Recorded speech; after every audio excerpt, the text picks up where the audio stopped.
Here is a question. Read it carefully and think about the answer. Let us solve it step by step.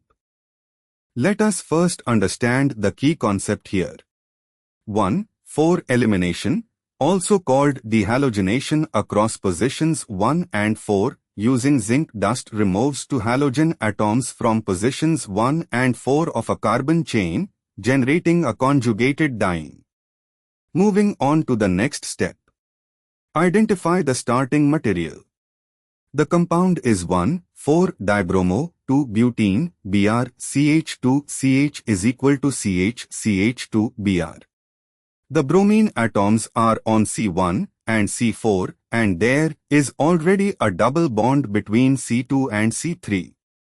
Moving on to the next step.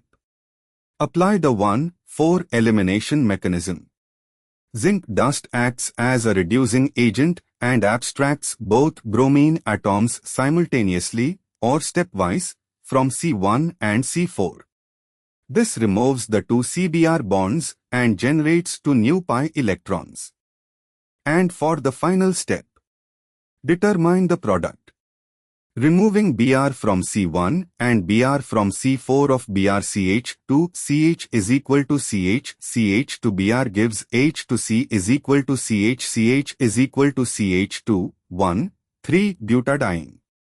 The existing double bond between C2 and C3 remains, and new double bonds form at C1, C2 and C3, C4 yielding the conjugated diene 1, 3-butadiene.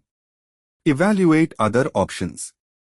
A. CH3, CH is equal to C is equal to CH2 is an alene, cumulated diene. This would require a rearrangement, not a simple 1,4-elimination. B. CH3CCCH3 is to butane. This would require elimination of 2 H atoms along with Br atoms, not consistent with the reagent and substrate.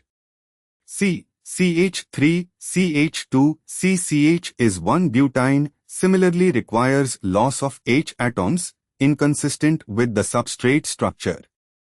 D. H to C is equal to CH, CH is equal to CH2 is 1, 3-butadiene directly obtained by removing both Br atoms from C1 and C4 consistent with 1,4-elimination. Therefore, the correct answer is D. Therefore, the correct answer is option D.